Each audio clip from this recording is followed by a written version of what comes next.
Kristus, apa kabar? Kiranya kasih sayang dan damai sejahtera dari Kristus senantiasa beserta saudara. Bagaimana dengan pembacaan kitab Imamat dalam saat teduh saudara? Saya percaya sebagian besar dari kita menemukan bahwa kitab Imamat ini tidak mudah untuk dibaca dan dipahami. Saudara, tips sederhana ketika kita membaca satu kitab. Kita perlu ingat bahwa kita perlu memperhatikan strukturnya. Karena apa yang menjadi struktur atau yang sebelum dan sesudah perikop yang kita baca itu selalu atau pasti saling berkaitan. Selain itu, kita juga harus memperhatikan hubungan antar kitab karena mereka juga saling berkaitan. Ketika kita membaca kitab Imamat, kita tidak bisa meninggalkan latar belakangnya, yaitu kitab Kejadian dan Keluaran misalnya.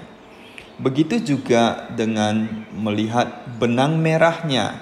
Kitab suci mengatakan bahwa Kristus Yesus merupakan atau adalah benang merah dari kitab suci itu tersendiri.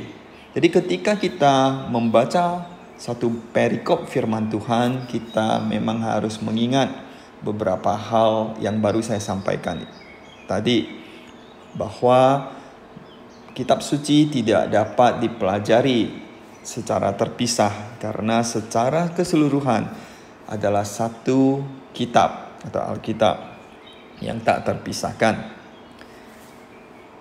Saudara, dalam mempelajari kitab Imamat, saya percaya kita menemukan bahwa yang menjadi perhatian utama di situ adalah pengajarannya tentang kekudusan Tuhan dan pentingnya peran imam dalam memelihara kekudusan serta dalam mengajar segala ketetapannya. Hal tersebut dicatat di Imamat 10 ayat 10 dan 11. Kitab Imamat juga menunjukkan bahwa Tuhan adalah sang pemilik. Dia adalah pemilik atas tanah dan segala hasil tanaman. Atau dalam bahasa pemazmur di Mazmur 24, seluruh bumi adalah miliknya. Jika demikian, Tuhan yang adalah sang pemilik mengingini setiap kita menjadi hamba-hambanya untuk mengurus atau mengelola ciptaannya. Dengan kata lain, setiap kita pada suatu hari kelak harus memberi pertanggungjawaban kepada sang pemilik atas bagaimana kita mengurus dan mengelola ciptaannya. Imamat 25 ayat 2. Nah saudara, karena Tuhan adalah pemilik, Tuhan juga memiliki tuntutan akan bagaimana kita memelihara dan memperhatikan sesama. Misalnya di sini, pada waktu kamu menuai hasil tanammu, janganlah kau sabit ladangmu habis-habis sampai ke tepinya, dan janganlah kau pungut apa yang ketinggalan dari penuaianmu. Semuanya itu harus kau tinggalkan bagi orang miskin dan bagi orang asing. Akulah Tuhan Allahmu. Jadi Tuhan senantiasa memberikan perhatian kepada orang lemah, dalam hal ini orang miskin dan orang asing. Karena yang menjadi prinsip atau fondasi dari kitab Taurat itu adalah Imamat 19:18 misalnya, yaitu yang mengatakan kasihilah sesama manusia seperti dirimu sendiri. Nah saudara, karena prinsip Tuhan untuk memelihara ciptaannya, dia menuntut misalnya di Imamat 25 bahwa setiap tahun ke-7 tanah harus diistirahatkan. Nah umat jadi bertanya, bagaimana kami dapat bertahan hidup jika tanah harus diistirahatkan pada tahun ke-7? Kami makan apa? Nah Tuhan memberi jawaban yang dapat saudara temukan di Imamat 25 ayat 21, berbunyi demikian. Maka aku akan memerintahkan berkatku kepadamu dalam tahun yang ke-6, supaya diberinya hasil untuk 3 tahun. Menarik bukan? Selain itu, kitab Imamat juga menunjukkan bahwa Tuhan melarang keras umatnya agar mereka tidak mengikuti gaya hidup orang-orang Kanaan. Misalnya Imamat 18 dan 20. Nah, Tuhan berkata demikian. Sebab dengan semuanya itu bangsa-bangsa yang akan kuhalaukan dari depanmu telah menjadi najis. Jadi Tuhan melarang mereka, janganlah kamu hidup menurut kebiasaan mereka. Karena moralitas mereka bobrok. Imamat 18 ayat 6 hingga 20. Mereka mengorbankan anak bayi kepada dewa Molok, yaitu disembelih, dibakar hidup-hidup. Imamat 18 ayat 21. Dan bahkan mereka berhubungan intim dengan binatang. Seriously, hubungan intim dengan binatang? Nah, Tuhan juga melarang keras praktek ramalan yang mereka lakukan dengan menggunakan arwah dan roh-roh. Imamat 20 ayat 6. Nah, inilah dasar mengapa Tuhan ingin melenyapkan orang-orang Kanaan karena kejahatan mereka. Dan Tuhan melarang keras umat Israel untuk mengikuti gaya hidup atau cara hidup orang-orang Kanaan.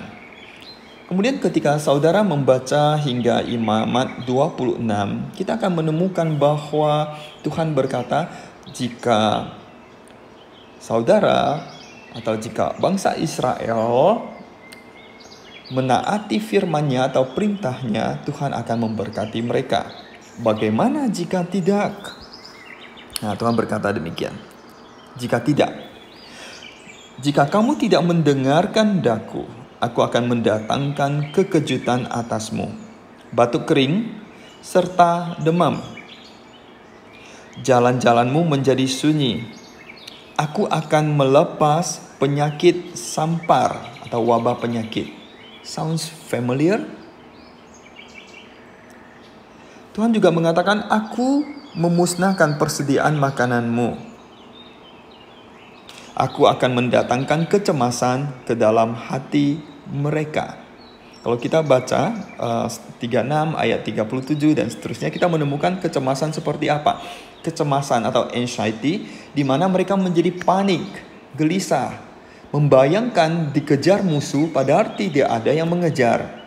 Ini bagaikan psikosomatik yang sangat mempengaruhi tubuh kita karena kegelisahan atau kecemasan yang ada dalam pikiran kita.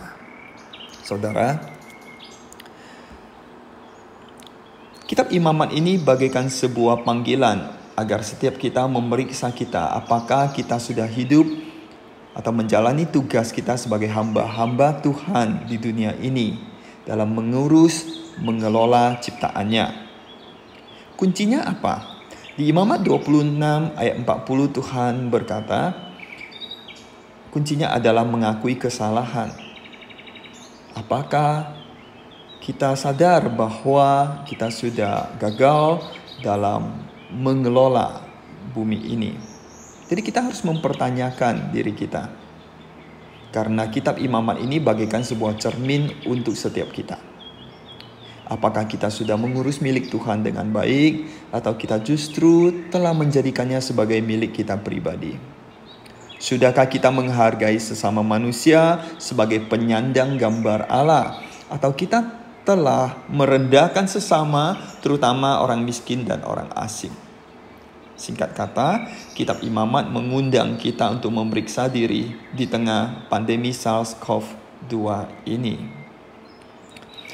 Saya mengajak saudara untuk berdiam diri. Mari kita memeriksa diri kita. Kita juga berdoa. Bapa di sorga, ampuni kami yang telah gagal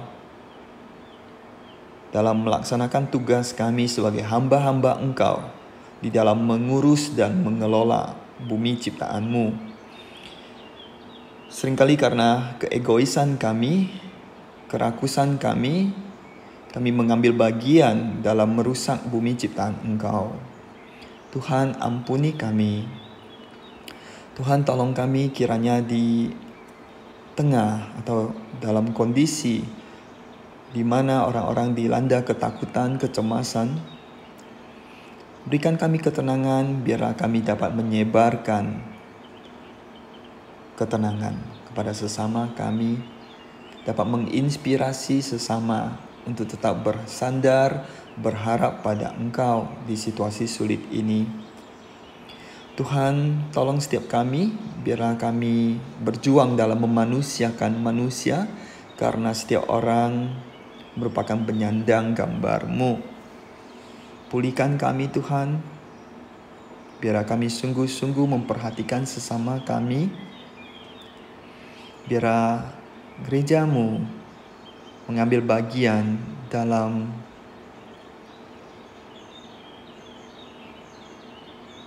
memulihkan ciptaan-Mu. Tuhan, tolonglah kami. Terima kasih Tuhan, kami berdoa dalam nama Kristus Yesus. Amin.